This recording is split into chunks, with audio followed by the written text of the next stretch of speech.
துதிக்கிற எங்கள் தேவனே ஸ்தோத்திரிக்கிறோம்ப்பா, ஜெபிக்கிறோம். யாவா யாசமேஷியாவே ஆசீர்வதிக்கப்பட்ட நாராயண வேளையில் இந்த நாட்களுக்குரிய வார்த்தை கொண்டு பரிசுத்த ஆவியானவர் எங்களோடு பேசும் வாசியோடு பேசினவர், திரு சாமியோடு பேசினவர், எலியாவோடு பேசின எங்களோடு கூட நீங்கள் பேசணும், மாறி வெளிப்படுத்துங்க அப்பா. அந்த வார்த்தை கேட்குற ஒவ்வொரு பிள்ளைகளும் உங்களுடைய வித்துக்களாக இருந்தால் மாத்திரம் எங்களோட ஊழியத்தோடு இணைக்கும்படியாக ஜெபிக்கிறேன். இந்த வார்த்தை ஆவரான பிள்ளைகள் வித்துக்களுக்கு மாத்திரம் ஆண்டவர் சென்றடைபடியாக ஜெபிக்கிறேன். நாமத்தை மையப்படுத்தும் யாவா யாசமேஷ் நாமத்தில் ஜெபிக்கிறோம். ஆமென். நம்முடைய ஆண்டவர் இரட்சகருமாகிய யாவா யாசமேஷ் நாமத்தின் பரிசுத்த நாமத்துக்கு ஸ்தோத்திரம் உண்டதாக. நான் வாசித்த பதியை திரும்ப வாசிப்போம். யாசாவுடைய புஸ்தகத்தில் தேடி வாசியுங்கள், இவைகளில் ஒன்றும் குறையாது, இவைகளில் ஒன்றும் சோடி இல்லாதது. வாய் சொல்லிற்று, ஆவியானவரால் நாம் கூட்டி சேர்க்கப்பட வேண்டும். ஆவியானவர் தான் என்ன செய்ய நம்ம எல்லாரையும் கூட்டி சேர்க்கணும். அவருடைய வாய் சொல்லிற்று, அவருடைய வாய் சொல்லிற்று. நாம் ஆவியானவரால் கூட்டி சேர்க்கப்பட வேண்டும். தேவனுடைய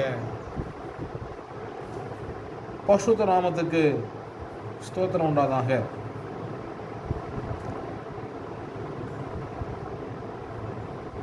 அவருடைய வாய் சொல்லிற்று.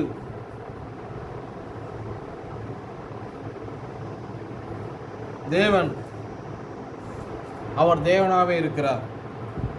வாசிப்போம். சங்கீதத்தின் புஸ்தகம் 80வது சங்கீதம் 1வது வசனத்தை நம்ம வாசிப்போம். இஸ்ரவேலின் மேய்ப்பரே, யோசேப்பை ஆட்டு மந்தையை போல் நடத்துகிறவரே, செவிகொடும்.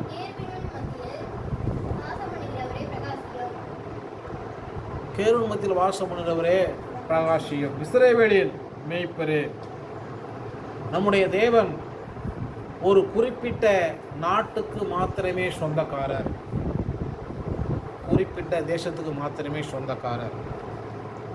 அவருடைய ஜனங்கள் இந்த உலகத்தில் எங்கெல்லாம் போறார்களோ அவர்களுக்கு அவர் மேய்ப்பராக இருக்கிறார், அவர்களுக்கு அவர் இரட்சகராக இருக்கிறாரு. அவங்களுக்கு அவர் தான் மேய்ப்பர், அவர்களுக்கு அவர் இரட்சகராக இருக்கிறாரு. அப்படியாகி நம்முடைய தேவன் யோசேப்பை ஆட்டு மந்தையை போல என்ன செஞ்சார்? வழிநடத்தினார். 12 பிள்ளைகளில்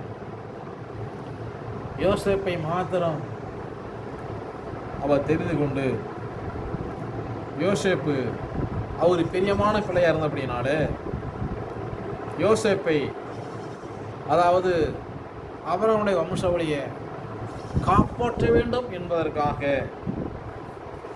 யோசேப்பை தேவன் தெரிந்து கொண்டார். சங்கீதம் 88 வாசிப்போம்.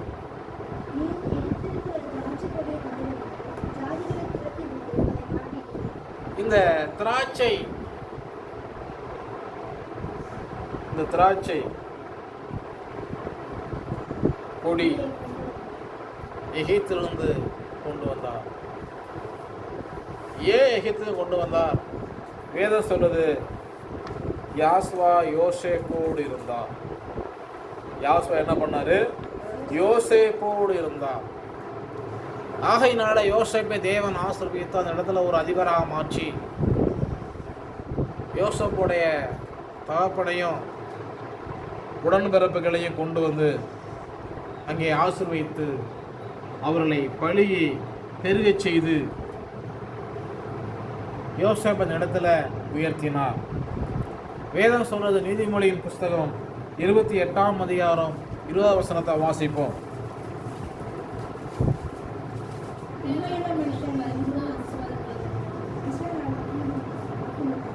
உண்மையுள்ள மனுஷன் பரிபூர்ண ஆசீர்வாதங்களை பெறுவான்.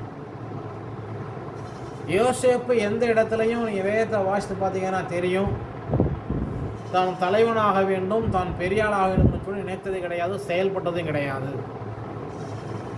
தன்னுடைய தாய் தகப்ப நியமித்த அந்த பாதையில் மாத்திரம் அவர் செயல்பட்டார்.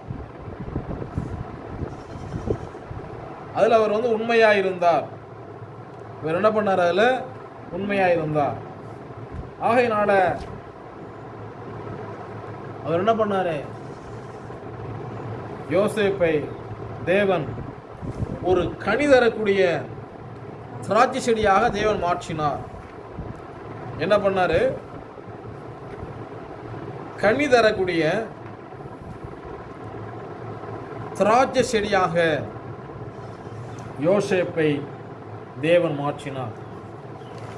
ஆகையினால எகிப்திலிருந்து கொண்டு வந்து என்ன செஞ்சார்? யோசேப்பை இங்கே நாட்டினார். எகிப்தில் யோசேப்பு என்ன பண்ணாரு? பழுகி பெருகினார். அவங்க திரும்ப வர்றப்ப 6 மேலான என்ன செஞ்சாங்க? புருஷரோடு கூட எகிப்திலிருந்து சர்வதேசம் நோக்கி கடந்து வந்தார்கள். இங்கே வந்த ஒரு பாடு என்ன செஞ்சாரு? அவரோட வழிநடத்தி வருவதற்கு, அங்கே இருக்கிறவங்களை வெளியே கொண்டு வருவதற்கு மோசையும் ஆரோனையும் தேவன் தெரிந்து கொண்டார். அதற்கு பிற்பாடு யோசுவா தீர்க்கதரிசிகள் தொடர்ச்சியாக தேவன் அவர்களை வழிநடத்தி வர்றாரு. மெசியாவை நம்ம பார்க்கணும். எல்லாவற்றிற்கும் நான் மெசியாவை பார்க்க வேண்டும்.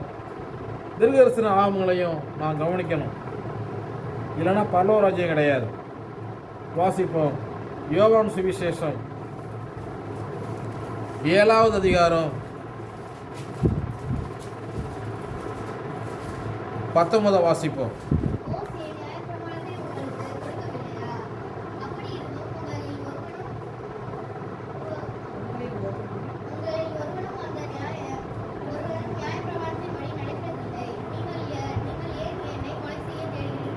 மோசே உங்களுக்கு நியாயப்பிரமாணத்தை கொடுக்கவில்லையா?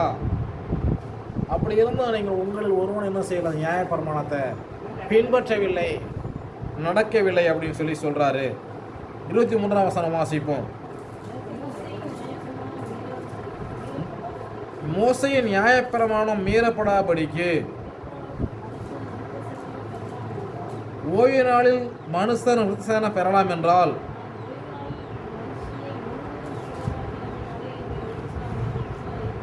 என் மேல் எரிச்சலாக இருக்கலாமா? இப்போ தேவனுடைய ஜனங்கள் மேலே, தேவனுடைய பிள்ளைகள் மேலே, தேவன் மேலே ஜனங்களுக்கு எரிச்சல்.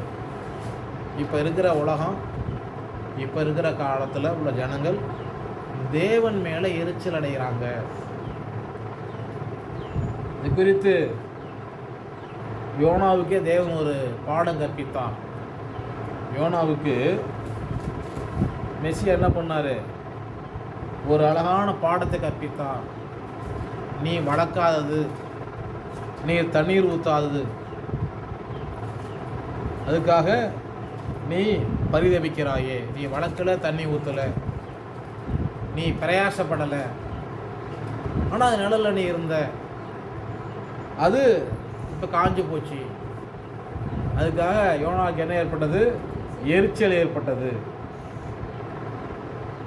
இங்கே மோசே நியாயப்பிரமாணத்தை மீறி நடந்துட்டு ஆண்டவர் என்னை கைவிட்டுட்டாரு, தேவன் என்னை கைவிட்டாருன்னு சொல்கிற எந்த விதத்தில் நியாயம்?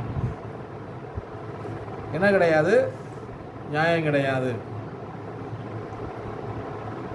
அப்போ மோசே நியாயப்பிரமாணம் எதை செய்யக்கூடாது?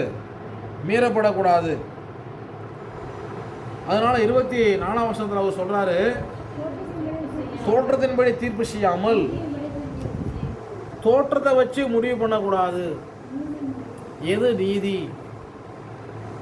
எது நியாயம்? நீதியும் நியாயமும் செய்வதே தேவனுக்கு பிரியம். எது நியாயம், எது நீதி? தோற்றத்தின்படி தீர்ப்பு செய்யக்கூடாது.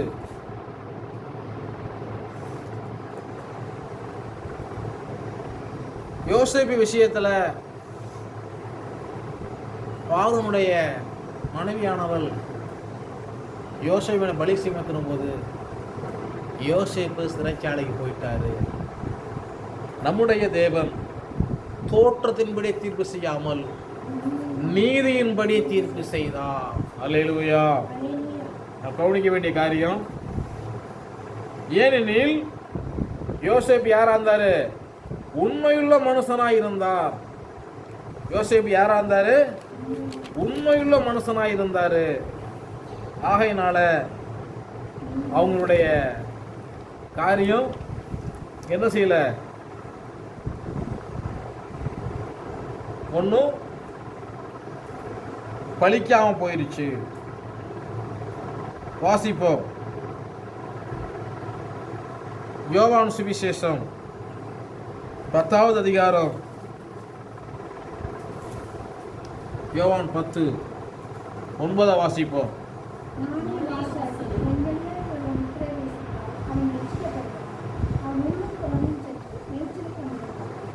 இங்கே மெசியா சொல்றாரு, நானே வாசல். இப்ப நானேன்னு சொல்லக்கூடிய அவருக்குள்ள யார் இருக்கிறா? அவருக்குள்ள யார் இருக்கிறா? பிதாவும் பரிசுத்த ஆவியானவரும் இருக்கிறாரு. நானே வாசல்னு சொல்றாருல, அவருக்குள்ள யார் இருக்கிறா என்று சொன்னால் பிதாவும் பரிசுத்த ஆவியானவர் இருக்கிறாங்க. ஆகையினால அவர் மூலமாய் ஒரு உட்பிரவேசித்தால் அவன் ரட்சிக்கப்படுவான், உள்ளும் உரமும் சென்று மேய்ச்சலை கண்டடைவான்.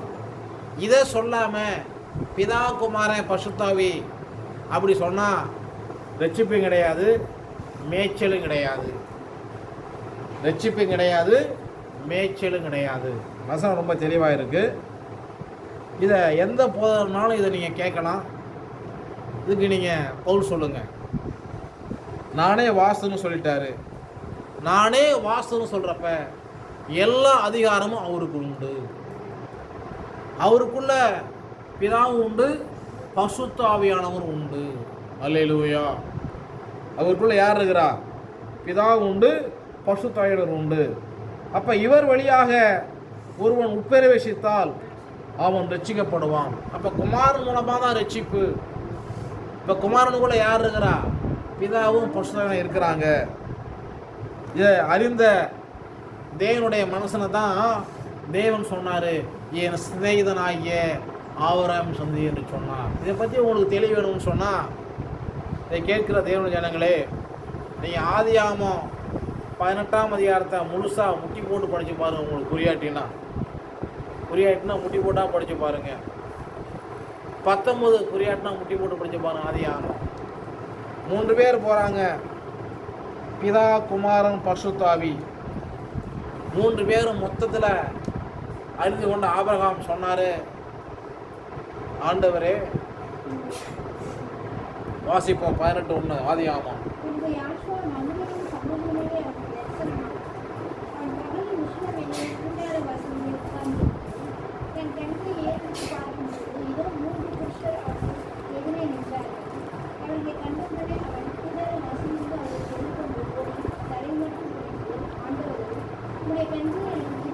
மூன்று பேரையும் பார்த்து ஆண்டவர் என்ன சொல்றாரு?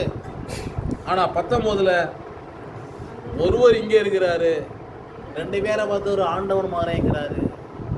யோத்து வம்சம் இந்த பூமியில சாட்சி கெட்டு சீரழிஞ்சு கிருபை இருந்ததான், இல்லைன்னா கிடையாது. ஆனால் ஆபிரகாம் வம்சம் அப்படி கிடையாது. ஆபிரகாமுக்குள்ள எல்லா ஜாதிகளையும் அவர் ஆசீர்வதிக்கிறார்.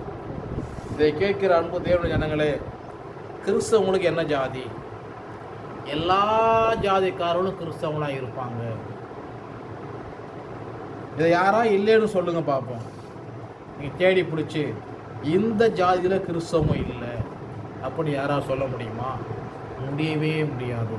ஏனெனில் அவர் ஆபிரகாமை ஆசீர்வதித்தார். ஆதியாகமத்தின் புஸ்தகம் 12ஆம் அதிகாரம் 1 வாசிப்போம்.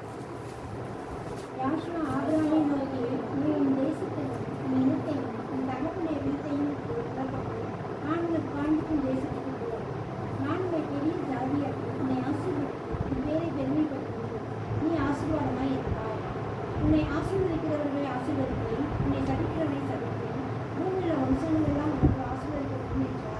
எப்படி? பூமியில் உள்ள எல்லா வம்சமும் தகப்பன் வந்து ஆபிரகாம் தான். அப்போ எல்லா கம்யூனிட்டிக்காரங்களும் இந்த ஆபிரகாமின் தேவனாய் யாசா மெசியாவை பின்பற்றுவார்கள். அவங்க எல்லாரும் பின்பற்றுவாங்க. இது ஒரு குறிப்பிட்ட ஜாதிக்கும் மதத்துக்கு மாத்திரம் இந்த தேவன் கிடையாது. இதை முதலாவது அறிந்து கொள்ளணும். அப்போ ஆபிரகாம் மூலமாக இந்த ஆசீர்வாதம் எல்லா சமூகத்துக்கும் எல்லா தேசத்துக்கும் சென்று போகுது. அப்படி போகிறப்ப இந்த ஆபிரகாம் பின்பற்றின வழியில் பின்பற்றினால் மாத்திரமே பரலோக ராஜ்யம், மாற்றி பின்பற்றினா அவரோட பரலோக ராஜ்யம் கிடையாது. அதனால தான் மெசியா சொன்னார், நானே வாசல், என் வழியாய் ஒரு உட்பிரவேசித்தால் அவன் ரட்சிக்கப்படுவான், அவன் உள்ளவும் புறமும் சென்று மேய்ச்சலை கண்டடைவான். இப்போ மேய்ச்சலே இல்லாத, சுவிசேஷம் இல்லாத, ரட்சிப்பு இல்லாத, பாவ மன்னிப்பு இல்லாத சபைகள், அநேக சபைகள் அந்த பூமியில் உண்டு. அங்கே போனால் பாவ மன்னிப்பே கிடையாது. எல்லாம் இருக்கிற மாதிரி இருப்பாங்க. இந்த பாவ மன்னிப்பு அவங்க பெற்றுக்கொண்டாங்களா இல்லையாங்கிற மறிப்பதற்கு சில வினாடிகளுக்கு தான் முன்னாடி தான் தெரியும். அது வரலையும் தெரியாது. ஆனால் வேதம் சொல்லுது, நம்ம அதை கவனிக்கணும். யாசுவா நல்ல விஷயத்து பாருங்கள், அவமே நம்பிக்கையாக இருக்கிற மனுஷன் பாக்கியவான். நாம் தேவனை அறியாத காலங்களிலே, நாம் தேவனுடைய பிள்ளையாக இல்லாத நாட்களிலே, நாம் தேவனை பற்றி தெரியாத காலங்களிலே, நாம் அவருடைய பிள்ளையாக இருக்கிறபடினாலே அவருடைய கரத்து நிலையினால் நம்மளை பாதுகாத்து நடத்தி வந்ததை, நம்ம கடந்து வந்த பாதையை திரும்பி பார்த்தா தேவங்க கூட இருக்காரா இல்லையான்னு சொல்லி தெரியும். இதை திரும்பி பார்க்க உங்களை அறிவு இல்லைன்னா புரியாது. தாயின் கருவில் உருவாகும் முன்னே அவர் நம்மளை தெரிந்து பரிசுப்படுத்தி அவருடைய பிள்ளையாக நம்மளை வைத்திருக்கிறார். இந்த அறிவு அநேகருக்கு பூமியில் இன்றைக்கு கிடையாது. இதனால தான் அப்படி இருக்கிறோம், அதனால தான் அப்படி இருக்க சொல்லி அநேகர் சொல்லுவாங்க. அவையெல்லாம் நம்ம கொடுத்தவர் அவர் ஒருவரே. அல்லேலூயா. அதை நம்ம உற்ற முடியாது. அந்த யோவான் சுவிசேஷம் 10ஆம் அதிகாரத்தில் 1ஆம் வசனத்தை வாசிக்கிறப்ப, மெய்யாகவே மெய்யாகவே நான் உங்களுக்கு சொல்லுகிறேன், ஆட்டு தொழுவத்திற்குள் வாசல் வழியாய் பிரவேசியாமல் வேறுடைய இருக்கிறவன் கள்ளனும் கொள்ளைக்காரனுமாக இருக்கிறான். அப்போ நானே வாசல்ல மெசியா சொல்லிட்டாரு, இந்த வழியாக தான் உள்ளார போகணும், அப்போ தான் பரலோகம் போக முடியும்.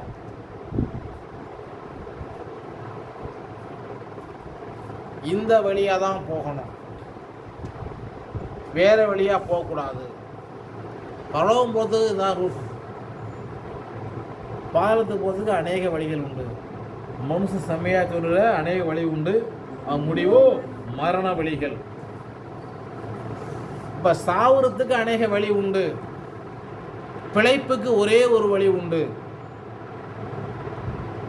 10:1 சொல்கிறாரு, மெய்யாகவே மெய்யாகவே நான் உங்களுக்கு சொல்லுகிறேன், ஆட்டு தொழுவத்திற்குள் வாசல் வழியாய் பிரவேசியாமல். வாசல், ஆட்டு மந்தையில் ஆடுகளை வைத்து கொண்டிருந்த சகோதரர்களை காணும்படியாக யோசேப்பு சென்றார். தகப்புடைய கட்டளைப்படி யோசேப்பு மேலே போராமை கொண்டு என்ன பண்ணாங்க, புலிக்குள்ள போட்டாங்க, அங்கே போட்டாங்க, இங்கே போட்டாங்க, வித்துட்டாங்க. ஆனால் யோசேப்பு ஒரு தேவன் இருந்தார். என்ன பண்ணார்? யோசேப்போடு தேவன் இருந்தார். யோசேப்போடு பரிசுத்த ஆவியானவர் இருந்தார். யோசேப்போடு பிதாவும் குமாரனும் ஒன்றாக இருந்தார்கள். அதை யோசேப்பு அறிந்திருந்தார். ஆகையினால தான் நான் தேவனுக்கு பயந்து இவ்வளவு பெரிய பொல்லாப்பை செய்வது எப்படி, தான் தேவனுடைய மனுஷன் என்பதை புரஜாதி தேசத்தில் அவர் நிலைநாட்டினார். அவருக்குள் உள்ள பரிசுத்த ஆவியை அவர் அனல் மூட்டி எழுப்பி இருந்தார். அந்த பரிசுத்த ஆவியை என்ன செய்யல, அவர் சாகடிக்கவில்லை. இதை மறந்துடக்கூடாது. ஆனபடினால பாருங்க, யோவான் 10:9 சொல்லப்பட்டிருக்குது, நானே வாசல், என் வழியாய் ஒரு உட்பிரவேசித்தால் அவன் ரட்சிக்கப்படுவான், அவன் உள்ளமும் புறமும் சென்று மேய்ச்சலை கண்டடைவான். அப்ப அந்த மேய்ச்சல் அல்லாத இன்னொரு சத்தியம் உண்டு, மேய்ச்சலுக்கு போகாத இன்னொரு சபை உண்டு. அதுதான் 11. அவன் எங்க வர்றான்? திருடன் திருடவும் கொல்லவும் அழிக்கவும் வருகிறான் என்று வேறொன்றுக்கு வரான், நானோ அவைகளுக்கு ஜீவன் உண்டாயிருக்கவும் அது பரிபூர்ணமும் போன. அப்ப திருடன், இந்த திருடன் யாருன்னு சொன்னா அவருடைய சரீரமாய சபையில இடம்பெறாதவங்க தான் திருடன். அவருடைய சரீரமாய சபையில இடம்பெறாதவர் தான் திருடன். அப்ப திருட்டு சபைகள் சொல்லலாமா? திருட்டு ஊழியம். அவருடைய சரீரம் இல்லை, ஆனால் ஊழியம் நடக்கும். ஜனங்கள் வருவாங்க, கும்பல் கூடும், ஆனால் என்ன கிடையாது? அவர் சரீரம் கிடையாது, அவருடைய சரீரம் கிடையாது. இப்போ சரீரம் இருக்கணும், அங்கே என்ன இருக்கணும்? மெசியாவின் சரீரம்தான் சபையாக இருக்கணும். யார் இருக்கணும்? மெசியாவின் சரீரம்தான் சபையாக இருக்கணும்.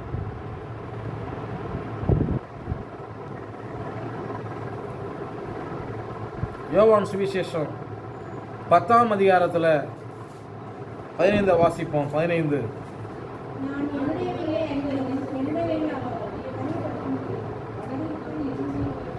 சொன்னல, மெசியா நல்லவர், ருசித்து பாருங்கள், அவரும் நம்பிக்கையாக இருக்கிற மனுஷன் பாக்கியவான். இப்போ அவர் நல்லவர் என்பதை ருசித்து பார்க்கக்கூடிய அந்த கிருபை ஒரு மனுஷனுக்கு இல்லை அப்படின்னு சொன்னால் அவன் தேவனுடைய ஜனங்களாக இருக்க முடியாது. அவங்க யாரு? அது யூதாசு. அவங்க யாரு? யூதாசு, அனனியா, சப்பீரால்.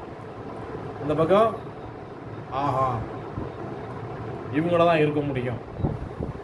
கவனிக்கணும், நான் என்னுடையவரால் அறிந்தும், நான் என்னுடையவைகளை அறிந்தும் என்னுடையவரால் அறியப்பட்டு இருக்கிறேன். இப்போ தேவனை நம்ம அறிஞ்சிருக்கணும், அவர் நம்மளை அறிஞ்சிருக்கணும். இந்த ஒரு ஐக்கியம், ஒரு மனம் நமக்கு இருக்குதா? இந்த பூமியில் ஜனங்களுக்கு இருக்குதா? இப்படிப்பட்ட ஜனங்களுக்காக ஜீவனை கொடுக்கிறார். இவங்களுக்கு தான் ஒரு ரத்தம் எல்லாரும் சிந்தலை, ரத்தம் எல்லாருக்கும் சிந்தப்படலை. சுவிசேஷத்தில் சொல்லுவோம், வருத்தப்பட்டு பாரவசம் எல்லா இடத்துலையும் வாருங்க, நான் உங்களை இளைப்பாறுத்தர்றேன். அது வசனம். அந்த வருத்தப்பட்டு பாரம் எல்லா மனுஷனுக்கும் உண்டு. ஆனால் அந்த சுவிசேஷம் யாருக்கு? காணாமல் போன ஆடுகளுக்கு மாத்திரம்தான் ரட்சிப்பு, மற்றவங்களுக்கு கிடையாது. மத்தேயு 10 வாசிக்கிறோம்ல, காணாமல் போன ஆடுகளுக்கு மாத்திரம் ரட்சிப்பு, மற்றவங்களுக்கு கிடையாது. இப்போ யோவான் 10ஆம் அதிகாரத்தில்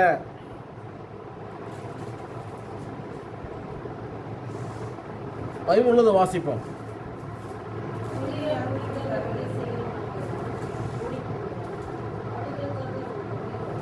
கூலியால், இப்போ கூலிக்கு மாரடிப்பான். எத்தனை பேர் கூலியாளாக இருக்கிறான்? அவன் என்ன பண்ணிடுவான்? இந்த கூலியால் வேலைக்கு வச்சு வேலை செய்கிறவங்கள தெரியும், வந்து வேலை செய்வாங்க. 4 மணி 3 மணி ஆச்சுன்னா போதும், இப்படியே மேற்க பார்ப்பான், மேற்க பார்ப்பான், வேலையை பார்ப்பான், மேற்க பார்ப்பான், வேலையை பார்ப்பான். எப்போ பொழுது போகுது? மேற்க பார்ப்பான், வேலையை பார்ப்பான். சூரியன் எப்போ போகுது? சூரியன் எப்போ மறையுது? கொஞ்சம் ஆஹா, நான் வீட்டுக்கு போகணும், நேரம் ஆச்சு, எனக்கு வீட்டுக்கு போகணும், நேரம் ஆச்சு, நான் எவ்வளோ தூரம் போகணும், ஏன்னா பொழுது போயிடுச்சு. இவன் சொல்லுவான், நான் நீங்கள் ஹாஸ்பிட்டலுக்கு போகணும், நீங்கள் அங்கே போகணும். ஆனால் எங்கேயும் போக மாட்டான், போய் சொல்லிட்டு போவான். மறுநாள் உண்மையிலே ஹாஸ்பிட்டலுக்கு போவான்.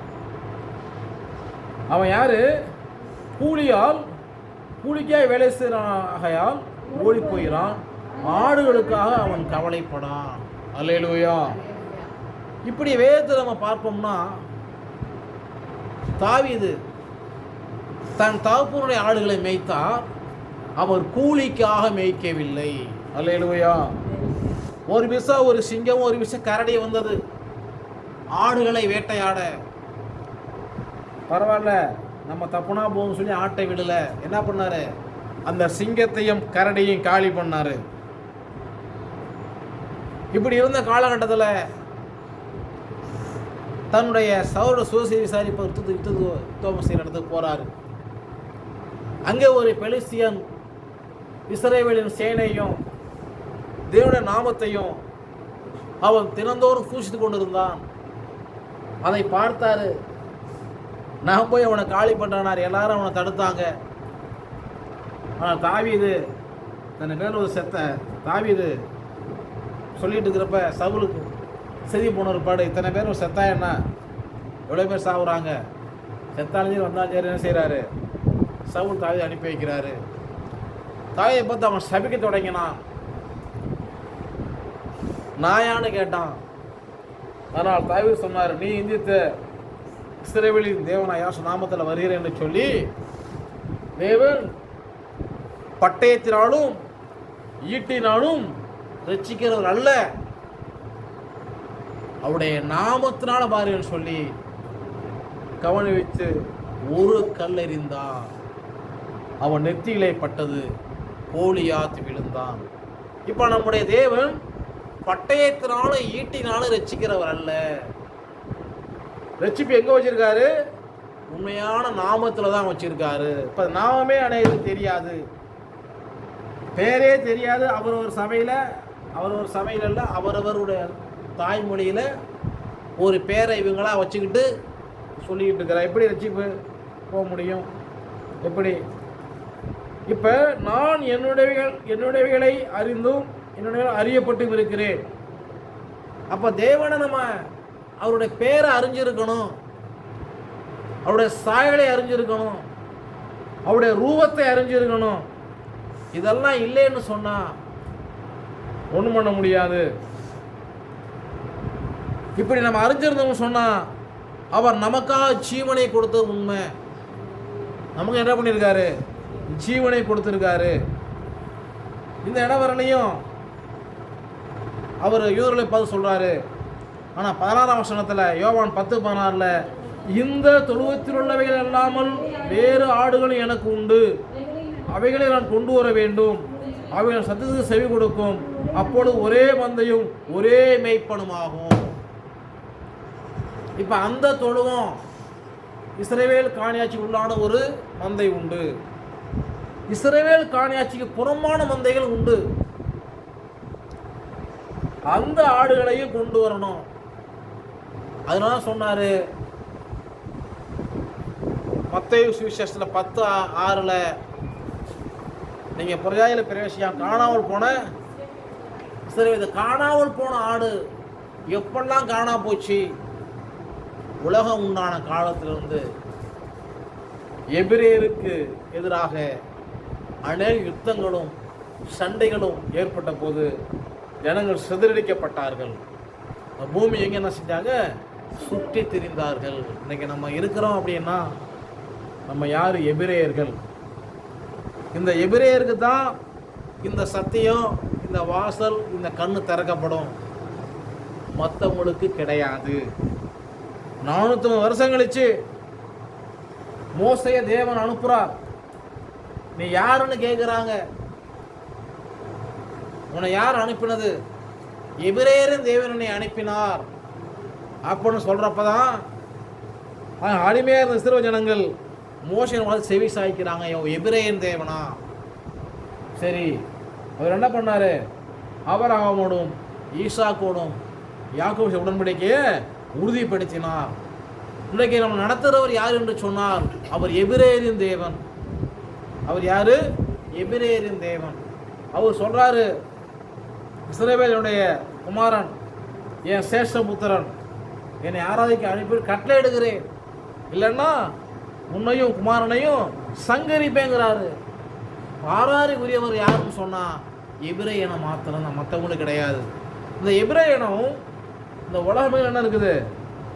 எல்லா சாதிகளையும் பரவி கிடக்குது. என்ன பண்ணுறது, பல இடங்களில் எப்படி பரவி கிடக்குது. ஒரு சின்ன ஒரு உதாரணம், நீங்கள் உள்ளதை உள்ளபடி நம்ம அறிந்து கொள்ளணும். எல்லா இடத்துலையும் பரவி கிடக்குது அப்படிங்கிறதெல்லாம் தெரிஞ்சுக்கணும். ஏதோ எல்லாரும் ஜெபத்துக்கு போகிறாங்க வர்றாங்க, நானும் போயிட்டு இருக்கிறேன், கடைசியில் கைவிடப்பட்டு எவ்விடத்தார் அறியன்னு சொல்லி அந்த ஒரு வார்த்தைக்கு நாம் பங்காளி ஆகிடக்கூடாது. வாசிப்போம். ஆதியாகமத்தின் புஸ்தகம் 28வது அதிகாரம்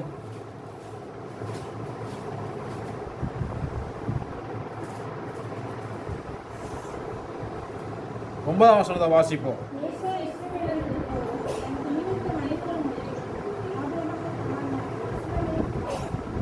நெபாயோத்தின் சகோதரியுமாகிய மகலாத்தை விவாகம் பண்ணினான். இதை நம்ம பார்க்குறப்ப எப்படி இருக்குது, நம்ம உள்ளபடியே பார்க்கணும். இப்போ ஏசா ஒன்றும் தப்பு பண்ணலையே. ஏசா வெளிப்படையாக பார்த்தா எந்த தவறும் ஏசா பண்ணவில்லை, அப்படிதான் தெரியும். என்ன தெரியும் அப்படின்னா, ஏசா இஸ்ரவேலுக்கு போய் தனக்கு முன்னிருந்த மனைவியினுமன்றி ஆபிரகாமுடைய குமாரனாகிய இஸ்மவேலியின் குமாரத்தி. நன்றாக கவனிக்கணும். அவன் தாப்பு வீட்டில் தானே பொண்ணு எடுக்கிறான், அர்த்தம் இல்லையா பொண்ணு எடுத்தான். வெளிப்பார்வைக்கு எப்படி தெரியும்? வெளிப்பார்வைக்கு எப்படி தெரியும்? எங்கள் அப்பாவுக்கு சொந்தக்காரங்க அவங்க, அங்கே தான் பொண்ணு எடுத்திருக்காரு, அப்படி தானே எல்லாரும் சொல்லுவாங்க. இந்த இடத்த நீங்கள் நல்லா பார்க்கணும். ஏசா இஸ்மவேலுக்கு போய், ஏன்னா ஆபிரகாமுக்கு பிறந்த பிள்ளை இஸ்மவேல். அப்போ இஸ்மவேலுடைய குமாரத்தி தானே யாரு? ஏசா கல்யாணம் பண்ணுறான். இன்றைக்கு இஸ்மவேலர்கள் அவங்க அதை என்ன பண்ணுவாங்க, அந்த சித்தப்பா பிள்ளை கல்யாணம் பண்ணிக்குவாங்க. இதில் ஒன்றும் தவறு கிடையாது. என்ன கிடையாது, ஒன்றும் தவறு கிடையாது. அவங்க செல்ல பிள்ளைய வச்சுருந்தாங்க யாக்கோப்பை. ஒன்றும் கூட யார் அவன் ஃபஸ்ட்டு பிறந்த பிள்ளையோ அந்த பிள்ளைய வம்சம் என்ன செஞ்சுருக்கிறான், ஏசா கல்யாணம் பண்ணியிருக்கிறான் அப்படின்னு சொல்லி என்ன செய்வாங்க. இதை ஒன்றும் குற்றமாக அதை பார்க்க முடியாது, எடுத்துக்கொள்ள முடியாது. ஆனால் இந்த கட்டளைன்னு ஒன்று இருக்குது பார்த்தீங்களா, இங்கே தான் அநேகர் தவறு செய்கிறாங்க. எந்த கட்டளையில் தவறு செஞ்சாங்கன்னா, ஆதியாகமம் 28ஆம் அதிகாரத்தில் 1 வாசிப்போம். ஈசாக்கு யாக்கோபை அழைத்து கானானியுடைய பெண்களை நீ கல்யாணம் பண்ண வேண்டாம்,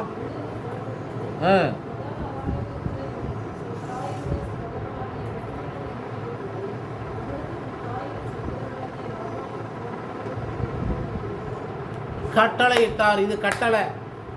இன்று வரலையும் கிறிஸ்தவம் என்ன பண்ணுவாங்க, அத்தை பிள்ளை மாமன் பிள்ளை கல்யாணம் பண்ணுவாங்க, அவங்க பங்காளி பிள்ளை கல்யாணம் பண்ணிக்குவாங்க. இதில் என்ன வித்தியாசம் இருக்குது? இது எல்லாருக்கும் மேலோட்டமாக பார்த்தா இதில் உள்ள விஷயம் புரியாது. மேலோட்டமாக பார்த்தா இதில் உள்ள விஷயம் புரியாது. வெளியில் பார்த்தா என்ன செய்யாது. அவர் ஆபிரகாமுடைய இஸ்மவேலோட வம்சம் கல்யாணம் பண்ணியிருக்காரு. இது எப்படி தெரியும்னா, மேலோட்டம் பார்த்தா மெசேஜ் சொன்னதானே செய்கிறாங்க, பிதாவான பரிசுத்தாவி அவங்க சொன்னதானே செய்கிறாங்க. இவங்கள போய் குற்றம் சொல்லிட்டு இருக்கிறாங்க. மேலே பார்த்தா தெரியாது. ஆனால் உள்ள கட்டளை என்ன? கட்டளை என்ன சொல்லுது? 20:19 மத்தேயு வாசிப்போம்.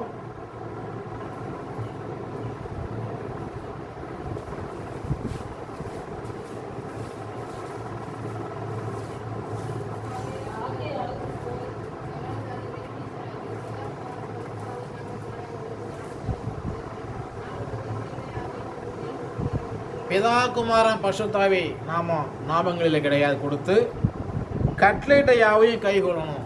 யார்கிட்ட சொல்கிறாரு? சீசர்களுக்கு சொல்கிறாரு.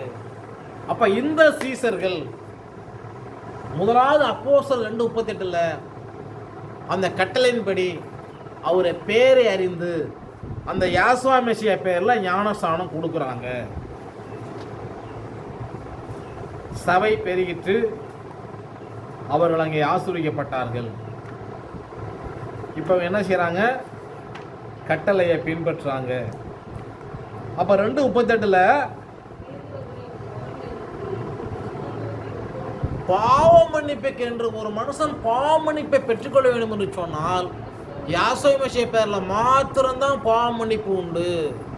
பிதா குமாரன்னு சொன்னார் அப்படின்னா பிதாவோட பேர், குமாரனுடைய பேர், இதை அறிஞ்சு பசுத்தாவி அவர் நடத்துவரோடு கூட ஞானஸ்நானம் பெற்றுக்கொள்ளணும். இல்லைன்னு சொன்னால் அங்கே போக முடியாது. இதைத்தான் சீசர்கள் செஞ்சாங்க. ரைட்டு. இப்போ இன்னொரு கேள்வி, அன்பு தேவனுடைய ஜனங்களே கவனிங்க. மெசியா சொன்னால் 19 ஞானஸ்நானம் பிதாகுவன் பரசுத்தாவின்னு சொல்லி, சீசர்கள் பிதாகுவன் பரசுத்தாவி பேரில் எங்கேயாவது ஞானஸ்நானம் வேதத்தில் கொடுத்துருக்காங்களா? சொல்லுங்க. மெசியா சொன்னபடியே பிதாகுவன பரசுத்தாவில எங்கேயாவது ஞானஸ்நானம் கொடுத்துருக்காங்களான்னு சொல்லுங்க. சீசர்கள் என்ன செய்யல? கொடுக்கல. இப்போ சீசர்கள் சொன்னது சரியா அல்லது சீசர்கள் சொல்லாத, சீசர்கள் செய்யாத, நான் அவர் சொன்னதை கேட்பேன்னா அதைத்தான் சீசர்கள் செஞ்சாங்க. அவர் சொன்னதை என்ன பண்ணாங்க?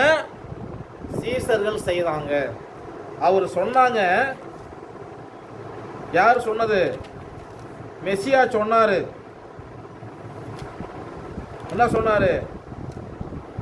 புறப்பட்டு போய் சகஜாதி சீசராக்கி பிதா குமார் பரிசுத்த நாமத்தில் என்ன பண்ண அவர்களுக்கு ஞானஸ்நானம் கொடுங்கன்னாரு. அப்ப ஞானஸ்நானம் கொடுத்த ஒருபாடு ஞானஸ்நானம் கொடுக்குறாங்க. கொடுக்குறவங்க எங்கேயாவது வேதத்தில் பிதா குமார பரிசுத்த பேரை சொல்லி ஞானஸ்நானம் கொடுத்துருக்காங்களா? யாரும் எடுத்துருக்குறாங்களா? அப்படின்னா வேதத்தில் அப்படி வசனமே கிடையாது. என்ன செய்யாது? வசனமே கிடையாது. ஒரு இடத்துல நம்ம கவனிக்கணும். அப்போஸ்தலர் 8ஆம் அதிகாரத்தில் 12ஆம் வசனத்தை வாசிப்போம்.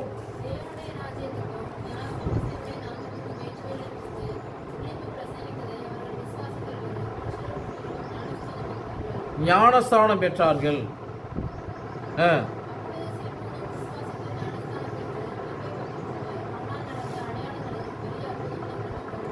அப்ப யாசமிஷன் நாமத்துக்கு ஏற்றவில்லை குறித்து இங்க பிதா குமாரன் என்ன செய்யல? பிதா குமாரன் தான் யாசமிஷன் சொல்லி சீசர்கள் அறிந்திருந்தார்கள். என்ன பண்ணாங்க? சீசர் என்ன பண்ணாங்க? அறிந்திருந்தார்கள். 5ஆம் வசனத்தை வாசிப்போம்.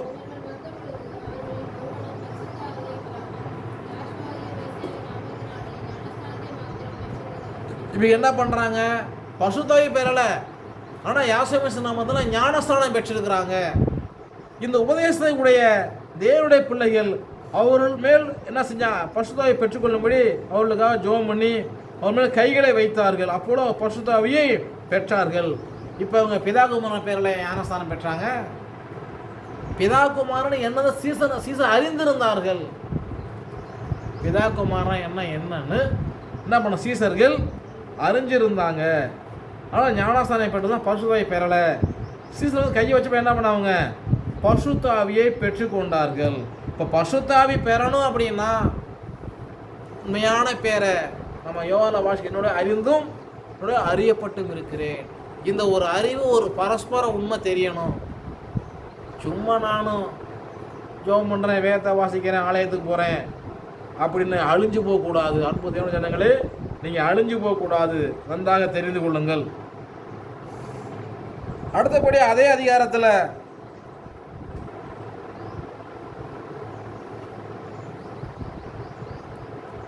35ஆம் வசனத்தை வாசிப்போம்.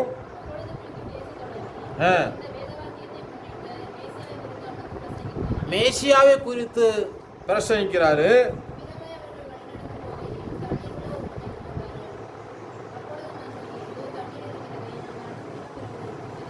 தண்ணி இருக்குது, தடை என்ன?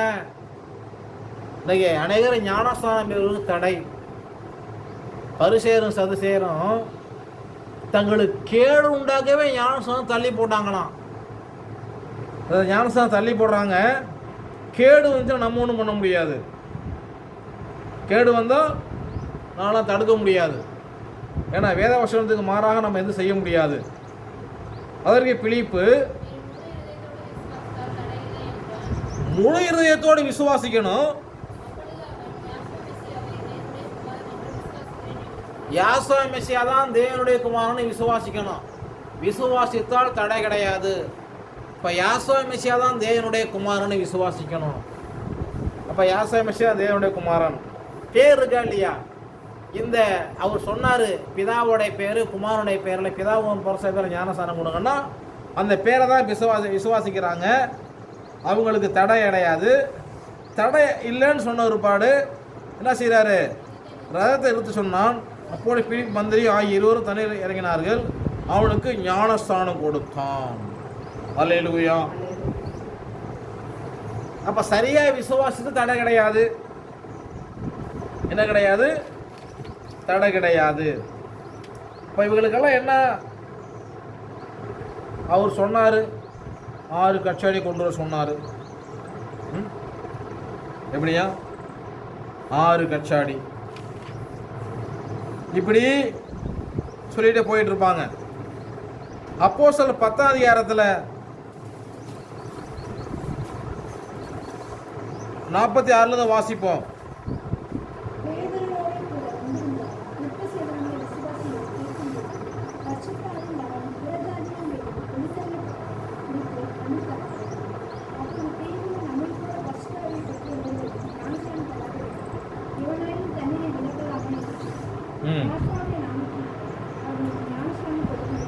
இதுக்கெல்லாம் யாருமே பவுல் சொல்ல முடியாது.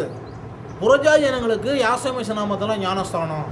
அனைவர் போதவர் சொல்லுவாங்க, நீ சொல்கிறது சரிதான், அது இஸ்ரவேல் தான் யாசோமேசியா, புறஜாதி ஞானஸ்தானம் பிதா குமாரன். எப்படி விளங்குது? புறஜாதி ஜனங்களுக்கு என்ன செய்யணும்? பொருசாயை பொழியப்படுது. அவங்களும் யாசோமேசியப்பெல்லாம் ஞானஸ்தானம் கூட பேரோடு இங்கெல்லாம் பெரிய ஆட்களா? பேதுரு யோவான் அப்போஸ்தலரோட பெரிய ஆட்களா இங்கே உள்ளவங்கெல்லாம்? இந்த அறிவு அனைவரும் கிடையாது. இதை பற்றி தெளிவு கிடையாது. என்ன சொல்கிறாரு? யாசோட நாமத்திலே அவர்களுக்கு ஞானஸ்தானம் கொடுக்கும்படி கட்டளை இட்டான். அப்போ அந்த கட்டளை எப்படி மாற்ற முடியும்? எங்கேயாவது பிதா குமாரன் பேரில் ஞானஸ்தானம் எடுத்துருக்குறாங்க? பிதா குமாரன் சொன்னார். பிதாவுடைய பேர்லையும் குமாரனுடைய பேர்லையும் அந்த பிதா குமாரங்கிற பேர் தான் தமிழில் கத்தரா இயேசுன்னு போட்டிருக்குது. ஊரில் ஹீப்ரு பைபிளில் யாவா யாசாமிஷான்னு போட்டிருக்குது. அப்போ தான் என்ன செய்ய முடியும்? சில நாள் அங்கே தங்கும்படி அவனை வேண்டிக் கொண்டார்கள். எப்படி? 11:1 சொல்லப்பட்டிருந்த வாசிப்போம்.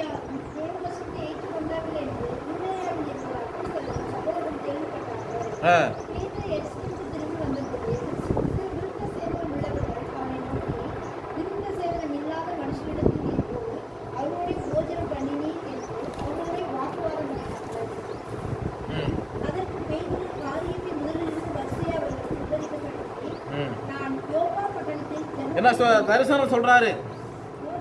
அந்த தரிசனம் என்ன சொல்றாரு? அந்த தரிசனம் சொல்றாரு.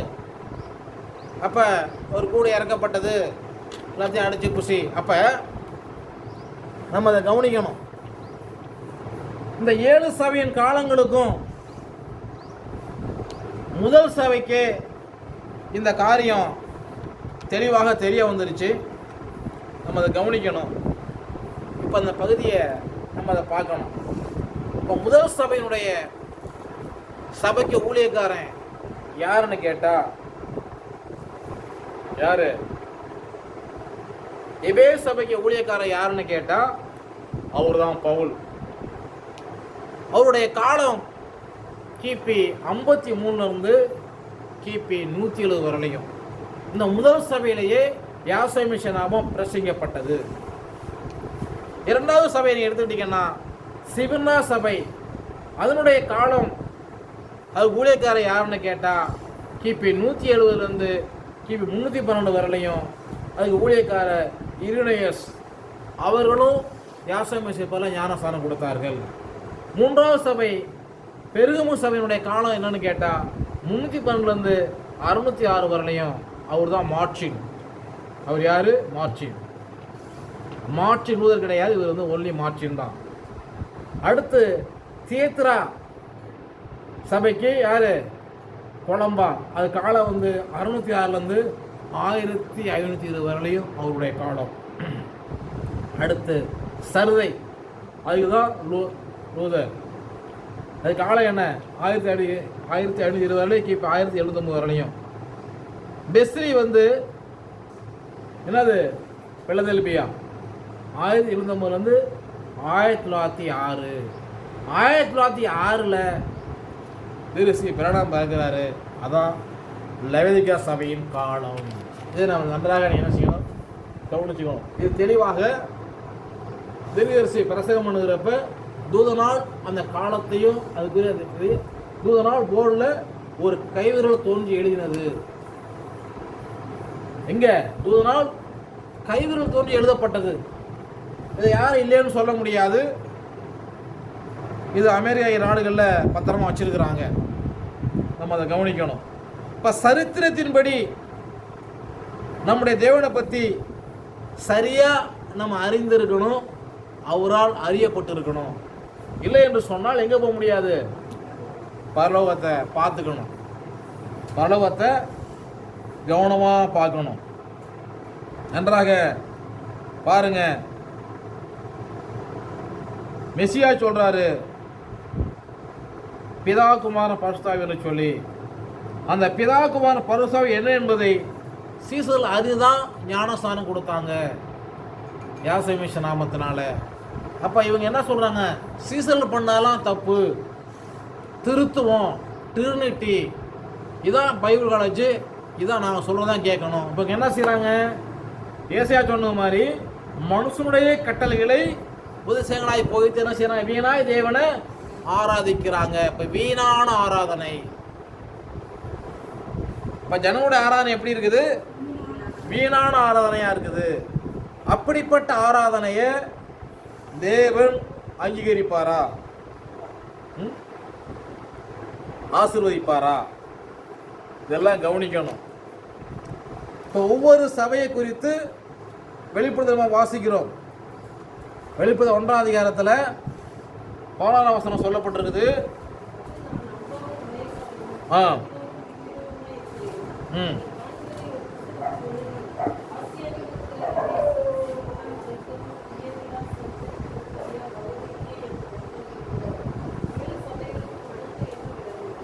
ஏழு சபைகளுக்கு என்ன பண்ணு, அனுப்பு. இந்த 7 சபையிலையும் இப்போ நிறைய பேர் சொல்கிறாங்க, நான் இயேசுவை கண்டேன், கர்த்தரை கண்டேன், அவர் என் வீட்டுக்கு வந்தார், நான் சாப்பிட்டுட்டு இருந்தேன், எனக்கு ஆம்லேட் கேட்டார், ஆம்லேட் போட்டு கொடுத்தா நாங்கள் 2 பேரும் சாப்பிட்டோம், டக்குன்னு மறைஞ்சு போயிட்டார். சாப்பிட்டாங்களாம், மறைஞ்சு போயிட்டாங்களாம். எங்கே கதை விடுறாங்க, 14ஆம் வசனத்தை வாசிப்போம்.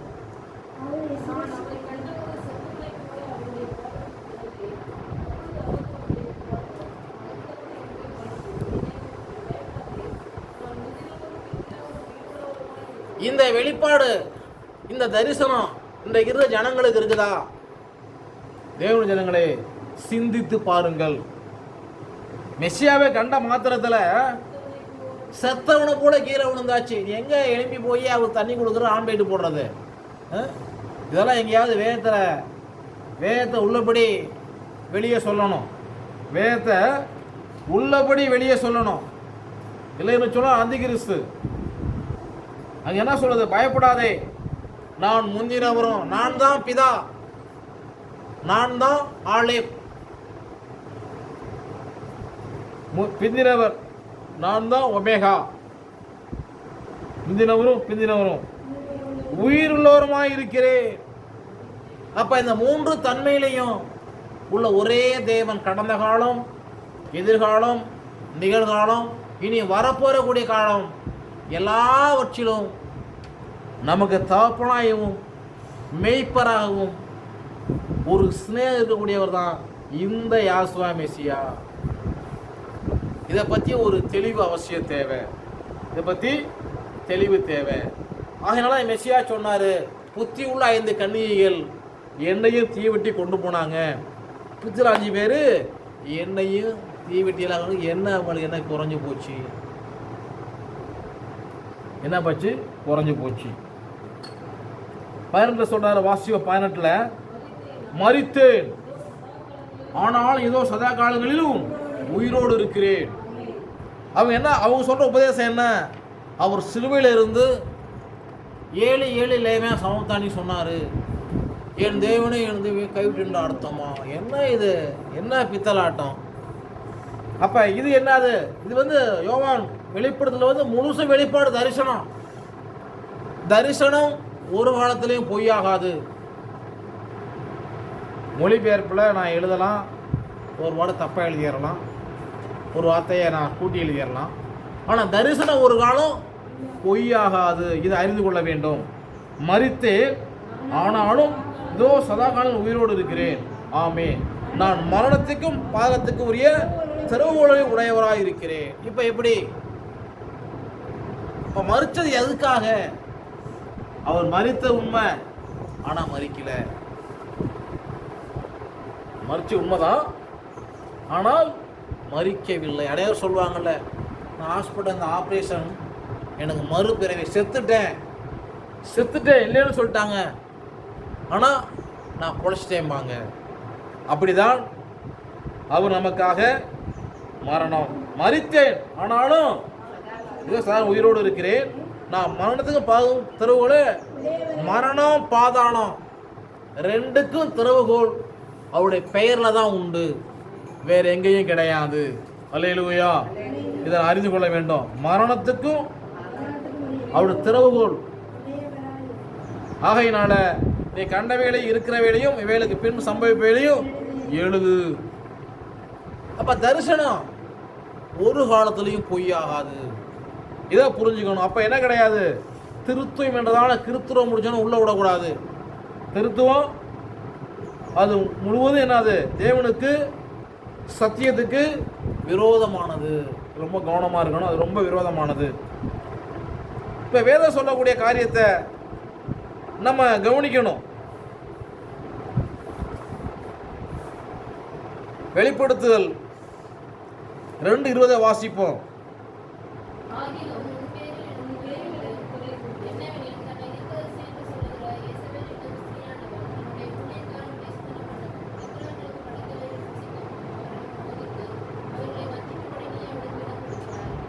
விக்கிரகங்களை படைச்சாலாம் சவுத்திரம் போட்டு சாப்பிடலாம், ஒன்றும் தப்பு கிடையாது. ஸ்தோத்திரத்தான பேரெல்லாம் பரிசுமாக சொல்லப்பட்டிருக்குது. இப்படி என்ன பண்ணுவாங்க? சொல்லுவாங்க. ஒரு சமீபத்தில் ஒரு பத்திரிக்கை வந்துச்சு, ஏதோ விசேஷம் இல்லை வர சொல்லி. அப்போ நான் மண்டபம் எங்கே இருக்குன்னு நான் கேட்டேன். மண்டபம்லாம் இல்லை, சும்மா கோயிலில் பயின்றாங்க, கோயிலே பண்ணுறாங்களாம். சாதாரணமாக ஒரு ஆர்சி கோயிலில், இங்கே உள்ள ஒரு ஆர்சி கோயிலில் ஒரு முறை நான் சோறு வாங்கி நம்ம வீட்டில் ஒரு நாய்க்கு போட்டேன். நாயே பலகீனப்பட்டு போச்சு. நாய் என்னாச்சு? அது பலகீனப்பட்டு போச்சு. விக்கிரகம்னா அது ஆர்சி விக்கிரகம், அந்த விக்கிரகம்னா விக்கிரகம் தான். விக்கிரகம்னா அது சிலை தான். அது 5 அறிவு ஜீவன் நாயே பாதிக்குன்னா 6 அறிவு பெற்ற மனுஷனை அது பாதிக்காமையா இருக்கும்? அதுக்கு நமக்கு என்ன கிடையாது? சம்பந்தம் கிடையாது. அதுக்குரிய செய்யட்டும், அது நம்ம வேலை கிடையாது. நம்ம வேலை என்ன செய்யணும்? நமக்குரிய வேலை என்ன? நம்ம அதை பார்க்கணும். நமக்குரிய வேலை என்ன சொல்லுது? நாம் எதை நாம் புசிக்க வேண்டும், நாம் எதை புசியக்கூடாது. புசியக்கூடாதுன்னு சொன்னதை ஏவாள் புசித்தபடினாலே இந்த பூமியிலே மரணம் சம்பவித்தது. இப்போ நம்ம எதை புசிக்க வேண்டும் என்று சொன்னால், வெளிப்படுத்த 2ஆம் அதிகாரம் 7ஆம் வசனத்தை வாசிப்போம். இந்த சபைக்கு ஆவியானவர் சொல்ற அட்வைஸ் என்ன? ஆவியானவர் சபைகளும் சொல்லக்கூடிய காரியம் என்ன? சேங்குள்ளுறவன் எவனோ அவனுக்கு தேவனுடைய பிரதேசம் மத்தியில் இருக்கிற ஜீவனுடைய கனியை புஷி கொடுப்பேன் என்றது. ஜெயங்கொள்ள வேண்டும். தேவனுடைய வசனத்தை நான் உறுதியாய் பற்றி பிடித்து கொண்டு அந்த வசனத்துக்காய் வாழ்ந்து நாம் ஜெயம் எடுக்க வேண்டும். தாவீது ஜெயம் எடுத்தான், யோசேப்பு ஜெயம் எடுத்தான், யோசுவா ஜெயம் எடுத்தான். இப்போ அநேக பரிசுத்தமாக என்ன பண்ணாங்க? ஜெயம் பெற்றார்கள். அவங்களை என்ன கொடுக்குறாரா? தேவனுடைய பரிசு மத்தியில் இருக்கிற ஜீவ விருட்சகம், அந்த ஜீவ விருட்சகம் யாரு? யாசுவா மெசியா. அதான் சொன்னார், என் சரீரத்தை நீங்கள் பானம் பண்ணணும், என்ற சரீரத்தை நீங்கள் புசிக்கணும், எத்ததை பானம் பண்ணணும், இல்லை எங்களுக்கு என்ன கிடையாது, நித்திய ஜீவன் இல்லைன்ட்டாரு. எல்லாரும் யூதர்கள் கேட்டாங்க, எப்படி என் சரீரம் புசிக்க முடியும், எப்படி எத்ததை பானம் பண்ண முடியும்? என்ன பண்ணாங்க? அவர்களுக்குள்ளே பல கேள்விகள் எழுப்பினது.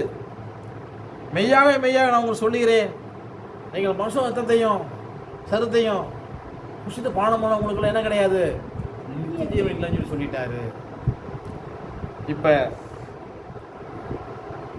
அவருடைய சரீரம் தான் நமக்கு என்னது, மெய்யான போஜனம். அவர் ரத்தம் தான் நமக்கு மெய்யான பானமாக இருக்குது. அதுதான் என்னது, ஜீவ விருட்சகம். அப்போ வெளிப்படுத்த 2 என்ன சொல்லப்பட்ட தேவனுடைய பரிசு மத்தியில் இருக்கிற ஜீவ விருட்சகம். இந்த ஜீவ விருட்சகம் தான் என்னது, மெய்யான கனி. இதை புஷித்ததான் நமக்கு என்ன கிடைக்கும், ஆவிக்குரிய கனி நம்ம கொடுக்க முடியும். நமக்கு என்ன உண்டு, நித்திய ஜீவன் உண்டு. என்ன வேணும் நமக்கு, நித்திய ஜீவன் வேண்டும். நம்ம ஆவிக்குரிய கனியை நம்ம கொடுக்க முடியும். இவர் யாரு, தேவனுடைய பரிசு மத்தியில் இருக்கிற ஜீவ விருட்சகம். இவர் எங்க இருக்கிறாரு, மத்தியில் இருக்கிறாரு. இப்ப பிதாவுக்கும், அதாவது நியாய பிரமாணத்துக்கும் கிருபையின் பிரமாணத்துக்கும் இரத்தத்திற்கும் யாரு, மத்தியில் இருக்கிறவர். அல்லேலூயா. இரத்தத்துக்கும் நீதிக்கும், இரத்தத்துக்கும் என்ன இருக்காரு, இவரு மத்தியில் இருக்கிறாரு. இவர் எங்க இருக்காரு, மத்தியில் இருக்கிறாரு. நம்ம அதை மறந்துடக்கூடாது. வாசிப்போம். வெளிப்படுத்துதல் 21 3ஆம் வசனத்தை வாசிப்போம்.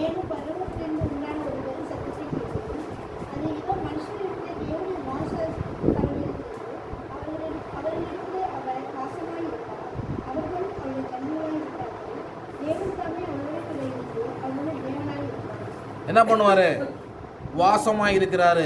இப்ப அந்த சரீரமாய சபையில அவரு ஒரு அவயமா வாசமாய் இருப்பான்.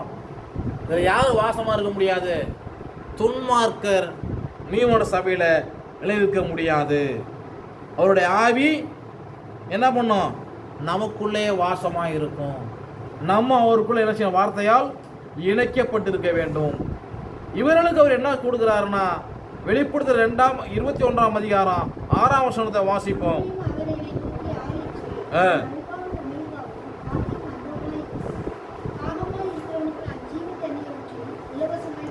இப்ப நாம் தேவனிடத்துல தாகம் உணவர்களாய் அனுதினமும் இருக்க வேண்டும். அல்லேலூயா. நான் எப்படி இருக்கணும், தேவனுடைய வார்த்தைக்காக தாகம் வேணும். தாகம் இருந்தா என்ன பண்ணுவாரு, ஜீவ தண்ணீரை இலவசமா கொடுப்பாரு. அல்லேலூயா. அவருடைய வார்த்தைக்காக, சத்தியத்திற்காக நாம் தாகம் உள்ளவர்களாக அந்த பூமியில் இருக்கணும். இன்னைக்கு பார்த்தீங்கன்னா இயேசு கிறிஸ்து நாமத்தில் ஊழியம் செய்கிறவங்களை இதே தமிழ்நாட்டில் விரலூட்டி எண்ணிடலாம். இத்தனை பேர் தான் இருக்கிறாங்கன்னு சொல்லிட்டு. யாசுவா மெசியா அந்த அப்போஸ்தலர் சத்தியத்தில் 2:31 சத்தியத்தை 2:28 இருக்கிறவங்க விரலூட்டி எண்ணிடலாம். ஆனால் திருத்துவம் என்றதான பிதாகுவான பரிசுத்தாவியில் உள்ளவங்களை அவ்வளோ பேர் இருக்கிறாங்க. இதை நம்ம கவனிக்கணும். ஏன் விரல் விட்டு எண்ணக்கூடிய ஒரு சிலர் இவ்வளோ பேர், மெசியா சொன்னாரு, இடுக்கமான வாசல் வழியாக பெரிய விஷயங்கள் அதை கண்டுபிடிப்பு ஒரு சிலர் மாத்திரம்தான். அல்லேலூயா. அந்த ஒரு சிலராய் கூட நாம் இருக்கிறோம் என்று சொன்னால் நாம் பெரியப்படுவது ஒன்றுமில்லை. அது அவருடைய கிருபை. அது என்னது, அவருடைய கிருபை. அந்த கிருபையை மாத்திரம் என்ன செய்யணும், மரியாள் மாதிரி இருதயத்தில் வைத்து ஜீவ கரியனை செய்ய புசிக்க எப்பொழுதும் தாகமுள்ளவர்களாக இருப்போம். தேவன் நம்மளை ஆசீர்வதிப்பாராக. செபிப்போம். ஒரு பாடலை பாடுவோம்.